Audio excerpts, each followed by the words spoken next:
You knew I had to do this, right? I mean, after I finished playing the first game, I felt like doing this. 何よ、銀髄賞って何のこと？とぼけても無駄よ。あんたが銀髄賞を持ってるってことは分かってるんだから。何言ってんだか。そんなおもちゃで脅したって知らないものは知らないわよ。そう。どうしてもとぼけるつもりなのね。だったら。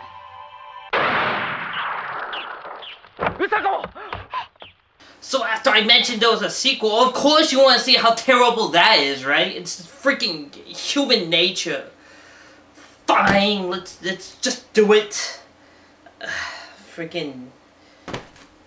This is Bishoujo Senshi Sailor Moon R on the Game Boy. And it's quite a bit better. The story mode of this one follows the events of the Sailor Moon R anime, which would make a lot of sense, and more than the 3 episodes worth that the first game boasted as well. Unfortunately, there's no translation available for this one yet, so I can't gauge how faithful it is, but it's gotta be a lot better than the first game. Speaking of improvements, remember how much I hated the adventure segments in the first title?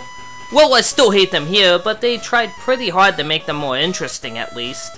First of all, there are a rather large number of mini-games to be found throughout the city, and a handy mini-map is available at the touch of a button.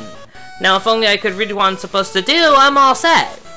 Fortunately, and quite thankfully, you can straight up skip over this mode. In fact, all of the mini-games are available for your gaming pleasure standalone as well. Granted, most require mastery of the Japanese language, but it's still a fantastic gesture.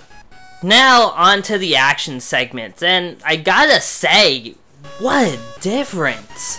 It's like the development team somehow heard all of my complaints and fixed each and every one. First up, you can play as any of the 5 Senshi, and each character is very slightly different from the rest. It's not a real noticeable difference, mind you, but at least they're all here. Also, each one uses a projectile attack by default.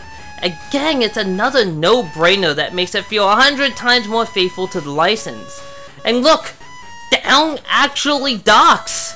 It's such a small thing, but you have no idea how awkward it is to try to duck only to start bawling your eyes out. Not only are the controls improved, but so is the level design.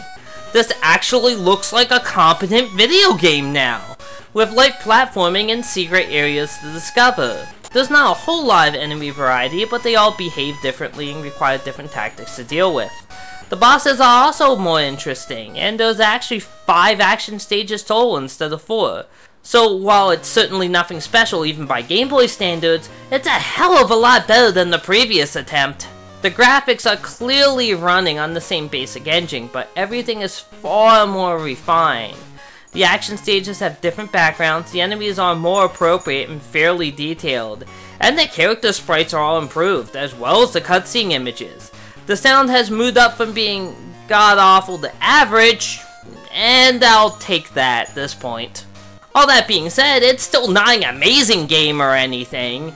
It's a little short, the adventure sections still feel unnecessary, it's way too easy, and it lacks any defining features. But average is a massive leap up from one of the worst I've ever played in my life.